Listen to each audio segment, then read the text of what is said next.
অসমত অসমীয়াৰ অস্তিত্ব ক্ৰমান্বয়ে শেষ হ'বলৈ গৈ আছে।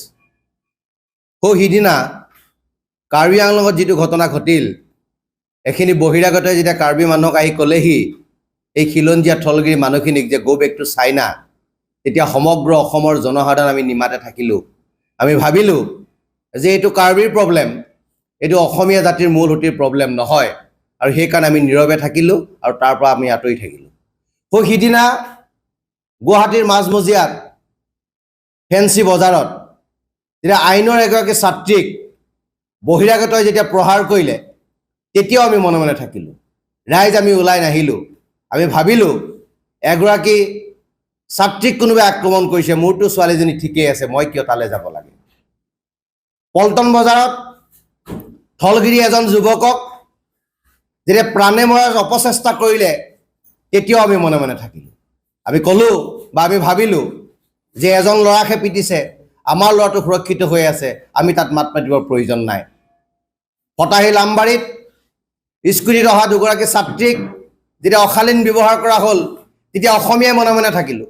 তেতিয়া ভাবিলোঁ যে ৰাতি কি কাৰণে ছোৱালীকেইজনী ওলাই যাব লাগে, ছোৱালীকেইজনীৰহে দুখ। সেই বুলি ভাবি অসমীয়াই নিজৰ যিটো কামৰ পৰা আমি আঁতৰত থাকিলোঁ।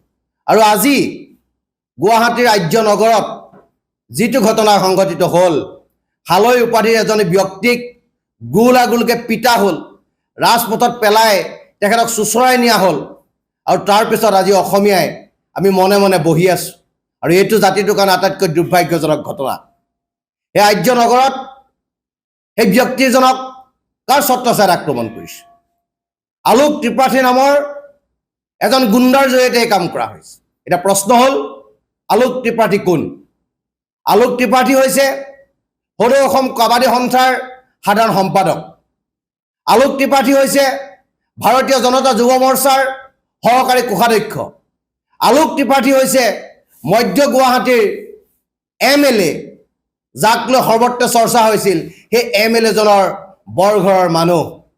এতিয়া আমাৰ প্ৰশ্ন যে আলোক ত্ৰিপাঠীৰ নেতৃত্বত অসমীয়াক পিতা হ'ল, গৌবেক বুলি ক'ব পৰা হ'ল, গতিকে সেই আলোক ত্ৰিপাঠীৰ ক্ষেত্ৰত এইখন খিলঞ্জীয়া চৰকাৰে কি ব্যৱস্থা গ্ৰহণ কৰিব?